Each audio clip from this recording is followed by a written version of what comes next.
I've been on a really long job search and I'm beginning to lose hope. My name is Joel Lodgy. I've been in recruitment for coming up to a decade, and I have had so many people make comments like this on my videos. The way that I think about the job search process is you got to break it down into different stages, and then you need to figure out where are things breaking down. The first stage is the application stage. This is why you're applying for jobs, you're networking, you're trying to get opportunities, and essentially you're trying to get recruiters to call you back for a screening call. This is a quick call with a recruiter to find out whether or not you're interested in the position, whether or not you're qualified, and most importantly, whether or not you're affordable for the company.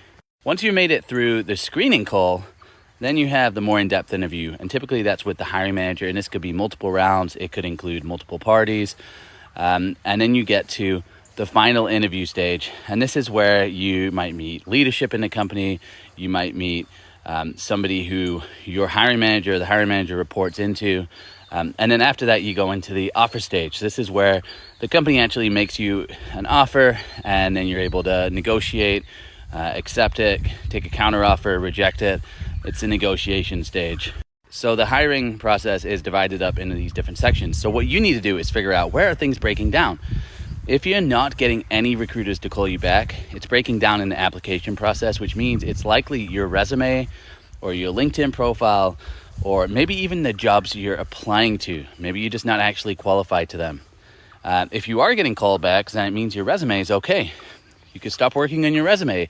Now it's a case of looking at what is going on in those screening calls with the recruiter and figuring out ways that you can get better, explaining yourself, explaining your value, so you can get a meeting with the hiring manager. For some people, they get all the way through and they meet with the hiring manager. They even get to the final interview, but then not getting an offer. So in those cases, you really need to analyze what are you saying in those final interviews and how are you actually closing the deal.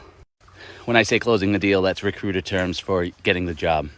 So there you have it. Figure out where things are breaking down and make those changes. If you need additional help with your resume and LinkedIn, you can always reach out to me for some one-on-one help.